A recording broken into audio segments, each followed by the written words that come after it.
¿Qué tal, hermanos? Dios les bendiga, muy buenos días. Seguimos con nuestra clase de escatología, tercer año, el libro Entendiendo la Profecía de los Últimos Tiempos de Ben Warren.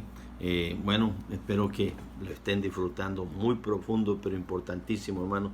Y bueno, ya viste, estamos armando la orilla de un rompecabezas primero. Si no armas la orilla de un rompecabezas, va a ser difícil que lo puedas armar. Y esta es la idea de la escatología. Estamos empezando por la orilla. Y parte de esa orilla, de armar todo el rompecabezas por la orilla, hermano, es entender el pacto abrámico. O mejor dicho, el pacto abrámico, el davídico, el palestino y el nuevo pacto. Hermano, y entender el concepto del pacto. Y esa es la primera pregunta, ¿verdad? ¿Cuáles son los pactos que son importantes para nuestra comprensión? Esos 4. El abrámico, el pacto con Abraham; el davídico, el pacto con David; el palestino, el pacto de la tierra, o sea, promesas de tierra que Dios le dio, en este caso a Abraham; y el nuevo pacto, en donde ya la iglesia va a tener una participación. Pero aclaro, ese nuevo pacto no lo hizo Dios con la iglesia, sino con Israel.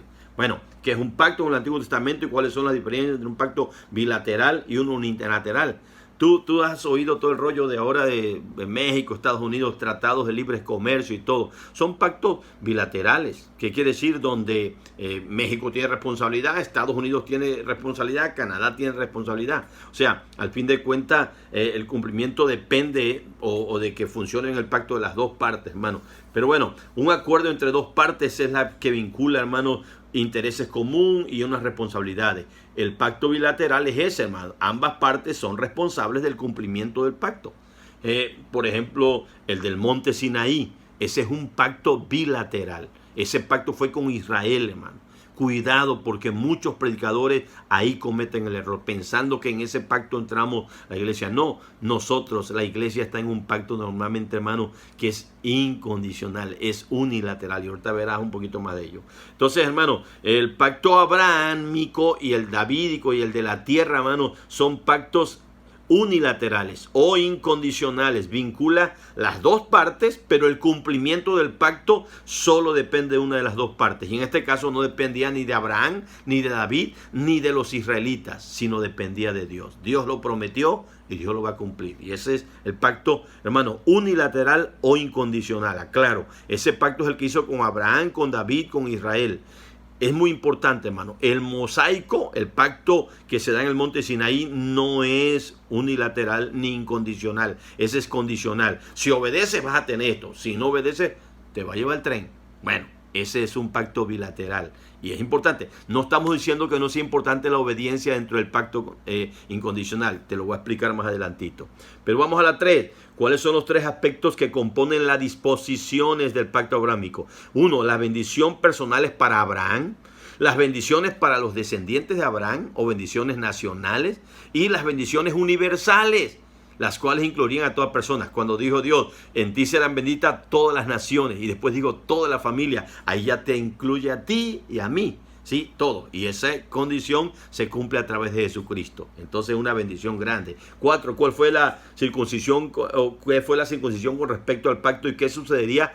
¿Y qué no sucedería si una persona no obedecía? La circuncisión no fue dada como condición del pacto, hermano, sino que en realidad el pacto ya existía antes, como una señal del pacto. Y para un judío es básico eso, sigue siendo básico.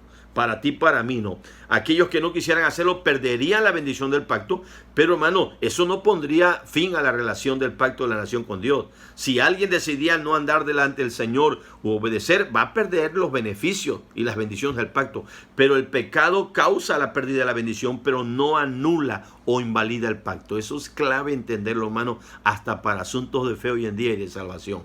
El pecado afecta, claro, pero hermano, el nuevo pacto en su sangre igual es incondicional y es un pacto, hermanos, para siempre. Ya te vamos a explicar más de eso.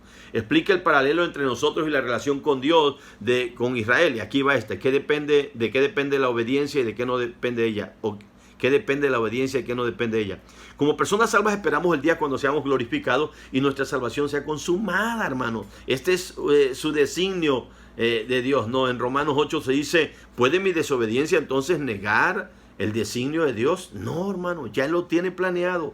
¿Cambia totalmente que yo sea obediente o no? Sí, las bendiciones presentes, la utilidad en el servicio, la recompensa futura dependen de mi obediencia. Pero la consumación de mi salvación no. Mi salvación no depende de lo que yo haga, depende de lo que Cristo hizo en la cruz. Acuérdate, eso ya lo estudiamos en soterología, hermano. Y ese ha sido el error. Pensamos que la salvación depende de ti, de mí. No, no, la salvación depende absolutamente de Jesús. Es por gracia, no es por obra, no es por lo que tú y yo hagamos. Cuidado, cuando hacemos ese énfasis, torcemos el evangelio, hermano. La justificación es solo por la fe, por lo que Cristo hizo en la cruz. Es su obediencia la que me es atribuida, su perfección la que se me atribuye. No es por lo que yo haga, es por lo que Él hizo. Hermanos, lo mismo es con Israel y el pacto abrámico. Hermanos, y esto es clave, su fracaso nunca negaría el pacto, el de Israel o el de Abraham o su descendencia. Afectaría a su propia bendición, sí, hasta estorbaría el programa de Dios, sí, pero los propósitos de Dios, hermano, no son revocados por la desobediencia. Acuérdate, son incondicionales esos pactos. Ok, ahorita seguimos.